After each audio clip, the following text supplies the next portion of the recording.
अस्सलामुअलैकुम वरहमतुल्लाहि वबरकातुहू। दोस्तों, मैं हूं आपका मेज़बान शफ़ीक अहमद ख़ान और हमारे इस YouTube channel the tiger of Mysore में आप सबको खुशामदीद।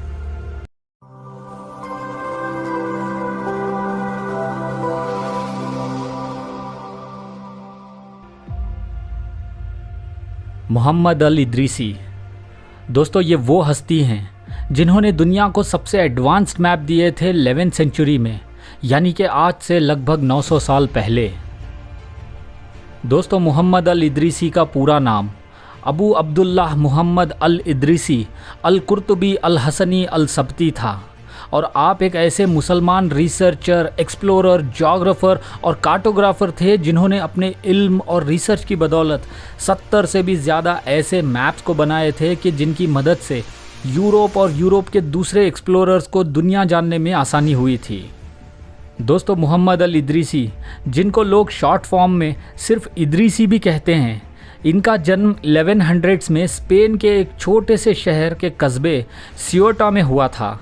और आप एक अरब मुस्लिम और हमूदिद घराने से ताल्लुक़ रखते थे जो अल अंदलूस में सेटल हो चुके थे उस ज़माने में। दोस्तों, कई रिवायतों में ये लिखा गया है कि अल इदरीसी बचपन से ही बहुत होशियार और अक्लमंद थे और आपकी अक्लमंदी का इस बात से पता चलता है कि आप छोटी छोटी चीज़ों को बड़ी ही बारीकी से ऑब्ज़र्व किया करते थे, जैसे कि किस तरह से जहाज़ पानी पे तैरते हुए हवाओं की मदद से सफ़र तय करते हैं, किस तरह से ज़मीन में लगाई गई एक लकड़ी की परछाई दिन के अलग अलग वक्त पे अपनी परछाई की जगह को बदलती रहती है, किस तरह से सीज़न्स के बदलने से ज़मीन की ताजगी में भी बदलाव आते हैं। दोस्तों, मोहम्मद अल इदरीसी बचपन से ही दीन इस्लाम की तालीम हासिल करते हुए साइंस में भी बेहद ज़्यादा दिलचस्पी दिखाने लगे थे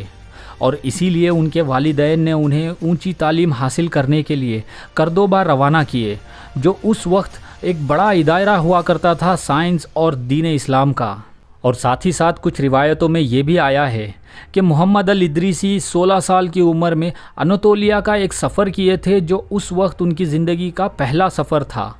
दोस्तों, अनातोलिया टर्की का एक छोटा सा कस्बा है और उस सफ़र ने मोहम्मद अल इदरीसी को बहुत क्यूरियस किया था, जिसके जवाब ढूंढने के लिए उन्होंने अपनी पूरी ज़िंदगी लगाई। दोस्तों, मोहम्मद अल इदरीसी ने अपना इल्म को हासिल करने के बाद कई जगहों का सफ़र भी तय किए थे, जैसे कि पुर्तगाल, फ्रेंच अटलांटिक, हंगरी वगैरह। और इसी बीच मोहम्मद अल इदरीसी ने अपने इल्म को समेट कर एक किताब पे भी काम करने लगे थे, जिसका नाम था किताब नुज़हतुल मुश्ताक़। दोस्तों, इस किताब नुज़हतुल मुश्ताक़ का कुछ रफ़ ट्रांसलेशन इस तरह से बनता है कि एक इंसान की दूर सफ़र तय करने की हसरत। इस किताब में मोहम्मद अल इदरीसी ने अपने नॉलेज के साथ अरब, अफ्रीका, इंडिया और चाइना जैसी जगहों से आने वाले मुसाफिरों के एक्सपीरियंसेस और नॉलेज को भी इकट्ठा कर रहे थे, जैसे कि वो लोग जिस जगह से आते हैं तो उस जगह के क्लाइमेट्स कैसे होते हैं, वहाँ की ज़मीन किस तरह से होती है, वहाँ के पहाड़ किस तरह से हैं, वहाँ के पेड़ पौधे कैसे हैं, वगैरह वगैरह। और जब मोहम्मद अल इदरीसी की इस किताब नुज़हतुल मुश्ताक़ के चर्चे हर तरफ मशहूर हो रहे थे, तो उस दौर के एक नॉर्मन के राजा रॉजर द सेकेंड, उन्होंने इस किताब को 1138 AD में अल इदरीसी को फंडिंग देनी शुरू कर दी इस किताब को पूरा करने के लिए। दोस्तों, मोहम्मद अल इदरीसी ने इस किताब नुज़हतुल मुश्ताक़ फ़ी इख्तिखारा अल आफ़ाक़,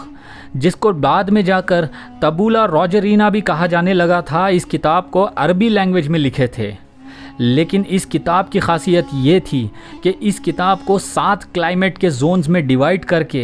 हर एक जोन के अंदर 10 सेक्शंस को डिवाइड किया गया था और फिर हर सेक्शन के अंदर 2 पेजेस को मिला के एक मैप तैयार किया गया था। और इस पूरी किताब के अंदर 70 मैप बनाए गए थे, जिसमें मोहम्मद अल इदरीसी ने उस दौर में पूरी दुनिया का एक नक्शा तैयार कर लिया था।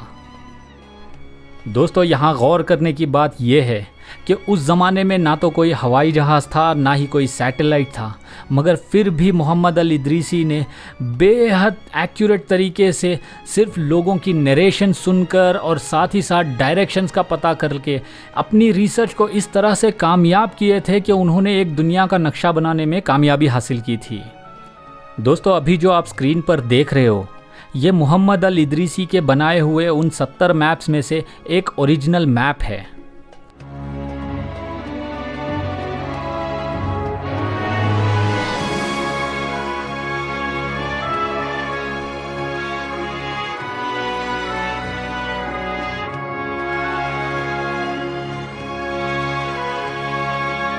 और ये जो आप अभी स्क्रीन पर देख रहे हो, ये इन पूरे 70 मैप्स को मिला के एक पूरी दुनिया का नक्शा बनाया गया है। दोस्तों, इसमें गौर करने वाली बात यह है कि इन मैप्स में साउथ पोल को ऊपर बनाया गया है और नॉर्थ पोल को नीचे बनाया गया है, शायद इसलिए क्योंकि नॉर्दर्न हेमिस्फीयर को वो लोग ज़्यादा एक्यूरेट तरीके से बनाना चाहते थे। लेकिन इन मैप्स के अंदर सबसे ख़ास चीज़ ये है कि मक्का को दुनिया के एकदम सेंटर पॉइंट में बनाया गया है, जो कि हक है। माशाल्लाह। दोस्तों, इस किताब को पढ़कर मैं ख़ुद भी हैरान हूँ कि आज तक हमने मोहम्मद अल इदरीसी जैसे एक अजीम मुस्लिम साइंटिस्ट के बारे में नहीं सुना था, क्योंकि मोहम्मद अल इदरीसी अपनी किताब में एक जगह पर लिखते हैं कि उन्होंने चाइना के मर्चेंट से भी मुलाकात की थी और काफ़ी डिटेल में उस वाक़ये के बारे में और उस मुलाकात के बारे में इदरीसी लिखते हैं कि चाइना के मर्चेंट्स ख़ास करके ज़्यादातर लेदर, तलवारें, लोहे के औजार और सिल्क यानी कि रेशम का व्यापार करने के लिए आया करते थे। और साथ ही साथ अपनी किताब में अल इदरीसी यहाँ तक लिखते हैं कि चाइना के क्वांगझो इलाके का रेशम सबसे बेहतर होता है और हैंगझो इलाके का कांच का सामान बेहद उम्दा क्वालिटी का होता है। दोस्तों, इन बातों को पढ़कर बेहद हैरानी ये होती है कि मोहम्मद अल इदरीसी कितनी बारीकी से अपनी रिसर्च और ऑब्जर्वेशन को कंडक्ट किया करते थे और ऑब्जर्वेशन को लिख लिया करते थे। दोस्तों, मोहम्मद अल इदरीसी की रिसर्च और एनालिसिस सिर्फ यहाँ इस एक किताब पे ही ख़त्म नहीं होती है, बल्कि उन्होंने एक और किताब लिखी है जो बहुत ही ज़्यादा डिटेल से मेडिकल साइंस के ऊपर बेस्ड की गई है। और साथ ही साथ मोहम्मद अल इदरीसी ने अपनी इस दवाइयों वाली किताब में 12 लैंग्वेजेस जैसे कि स्पेनिश, ग्रीक, लैटिन, बर्बर, अरबिक, हिब्रू और संस्कृत जैसे लैंग्वेजेस को इस्तेमाल किए हैं ताकि हर मुल्क के लोग इन दवाइयों के फ़ायदे उठा सकें। दोस्तों, मोहम्मद अल इदरीसी की पर्सनल लाइफ के बारे में बहुत ही कम इन्फॉर्मेशन अवेलेबल है, क्योंकि उन्होंने अपनी पर्सनल ज़िंदगी से ज़्यादा लोगों को अपने इल्म और रिसर्च के बारे में अपनी किताबों, मैप्स और ड्राइंग्स के ज़रिए से मदद करने की ज़्यादा कोशिश की थी। और दोस्तों, मोहम्मद अल इदरीसी जैसे एक अजीम शख्सियत, जो एक अजीम साइंटिस्ट, रिसर्चर और कार्टोग्राफर थे,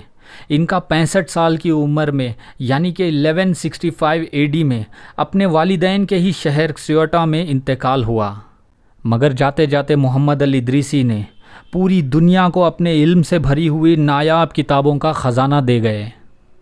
दोस्तों, जो रिसर्च और साइंटिफिक काम मोहम्मद अल इदरीसी ने उस दौर में किया था, अगर किसी गैर मज़हब वाले ने किया होता तो आज वो लोग ज़्यादा बढ़ा चढ़ा कर उनके बारे में तारीफ़ें कर रहे होते। लेकिन हमारी कौम ने अपने इन असल हीरोज़ को पूरी तरह से भुला दिए हैं। शायद इसीलिए कुछ बेवकूफ़ों को ये मौका मिल जाता है कि वो हमें पंचर बनाने वाला समझते हैं। मगर याद रखो, हमारी रगों में खून, दिलों में ईमान और ज़िंदगी में जज्बा इल्म मोहम्मद अल इदरीसी जैसे हमारे बुज़ुर्गों से मिला है, जिन्होंने अपनी इल्म की बदौलत पूरी दुनिया को जहालत से निकाला था। दोस्तों, मेरी अल्लाह रब्बुल इज़्ज़त से ये दुआ है कि हमें हमारे बुज़ुर्गों की इताअत करने वाला बना दे, हमारे बुज़ुर्गों की हुई कुर्बानियों को याद करने की हमें तौफ़ीक दे और हमारे बुज़ुर्गों के इल्म और नायाब किताबों की हिफाजत करते हुए हमें आने वाली जनरेशन्स तक पहुंचाने की हमें तौफ़ीक दे। आमीन। और दोस्तों, आज की वीडियो में बस इतना ही। उम्मीद करता हूँ आपको कुछ नया जानने को मिला होगा और आपके इल्म में ज़रूर इजाफ़ा हुआ होगा। वीडियो अगर अच्छी लगी है तो वीडियो को लाइक करिए, चैनल पे नए हो तो चैनल को सब्सक्राइब कर लीजिए और साथ ही अपना बहुत सारा ख्याल रखते हुए मुझे अपनी दुआओं में याद ज़रूर रखिए। अल्लाह हाफ़िज़।